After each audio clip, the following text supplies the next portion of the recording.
NIL deals are easily the best thing that ever happened to women's basketball. But you know that already. You read the title, you saw the thumbnail. So why are they the best thing that ever happened to women's basketball? Well, see, for those of you who don't know, and I'm sure most of you do know, women's basketball, and specifically the WNBA, has not been very popular since its inception. In fact, it's been the laughingstock of sports for no reason at all.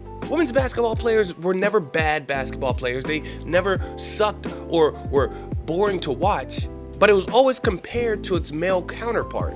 And for years and years, the excuse that people use for why they don't watch women's basketball is because they're not fast enough, they don't jump high enough, they're not dunking the ball, which admittedly are exciting things to watch in basketball. And that was the general mindset until the 2010s, when we got basketball players like Stephen Curry and Kyrie Irving. You see, these two players expanded the mind of your average basketball fan. They weren't exciting crowds with their incredible athleticism. They were exciting crowds with their ball handling ability and three-point shooting and finishing around the rim. So now the casual fan had a taste for what women's basketball actually is. No, the highlight plays don't come from a 360 dunk, but the same type of plays that Kyrie and Steph can do, the women can do. But that has nothing to do with NIL. But hang on for a second.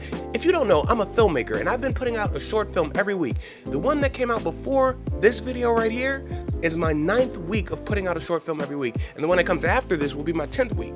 So go check that out for me. Anyways, the reason why NIL changed women's basketball is simply because of exposure. How many of you know who Caitlin Clark is? I don't know what you're saying, but I assume a good amount of you know who Caitlin Clark is. Now, if Caitlin Clark was born 10 years earlier, I guarantee you most of you wouldn't know her name. Even if she had the exact same skill set, you just wouldn't. I mean, it's not like the WNBA hasn't already had amazing talents in the past. You had players like Maya Moore and Candace Parker, Sue Bird, Cheryl Swoop, Lisa Leslie, and so many more that were already great basketball players, but you didn't really know who they were unless you were an actual basketball fan. I'm talking about the casual people who sometimes watch basketball games, maybe if it's an exciting game like LeBron versus Steph, or maybe if it's the NBA Finals, they'll tune in.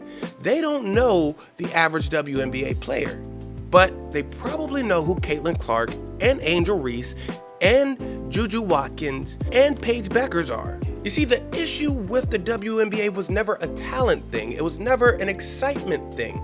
It was a marketing thing. And because the WNBA is so much smaller than the NBA, and in fact, the NBA funds the WNBA, their marketing dollars were not as big as the NBA's to make their superstars megastars and household names. Then comes NIL deals. And for those of you who don't know what NIL is, NIL stands for name, image, and likeness, which means college players can now make money off of their name, image, and likeness. You see, until a few years ago, college players were not allowed to make any money off of themselves. Even though they were the ones selling out the arenas and playing the games, they were not allowed to capitalize on their fame. Schools weren't paying them, they couldn't accept endorsement deals, or they would risk being kicked out of the NCAA. But that all changed with NIL. See, now these players can become household names before they become professional players, which kind of turns the NCAA into a semi-pro league instead of an amateur league, but that's neither here nor there. The point is, you know who does have the marketing dollars to make these players household names? Nike, Adidas, Gatorade, and whatever other entities are willing to push them. See, it's in these companies' best interest for these players to be as large as the NBA players. Now, we of course are not quite there yet, but we're getting there. The perceived rivalry between Caitlin Clark and Angel Reese, which started in college and moved into the WNBA, made their rookie season the most watched in WNBA history. And when they went head to head, they had to move the games from out of the normal arenas into NBA arenas to watch. Yes, that's because they're talented and they have a great story to go along with their talent, but it's also because they were marketed as superstars before they even got to the league. I swear to God, Caitlin Clark is in as many commercials as LeBron James. And Angel Reese is everywhere. The same seems to be happening with Paige Beckers. It's making a superstar built for fame and to elevate the WNBA before they even get there. It's kind of like professional wrestling. Hang on, I'm going somewhere with this. The more you know of a wrestler, or the more somebody is put in your face, the more aware you are of them, and the more you will tune in to see them win or lose depending on how you feel about them.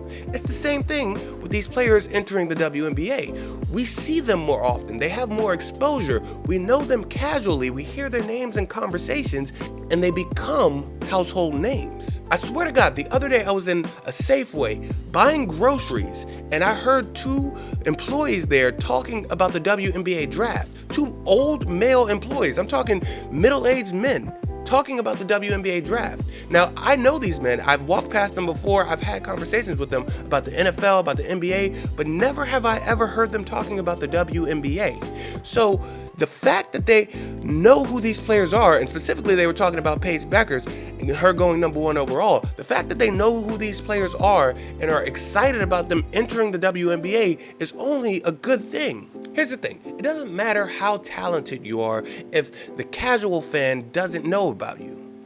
And that goes for any and everything. Everybody needs the casuals. The diehards are not what draw the biggest numbers. The diehards do not pay the bills. It's the casual fan that will tune in because something sounds exciting that gets the job done. And because of NIL deals, the women are making moves. Women's college basketball has been more exciting than men's college basketball for like the past decade. And if this continues, the WNBA is going to see explosive growth like we've never seen before. And that's all because we have ready-made superstars entering the league. And trust me, these women can hoop.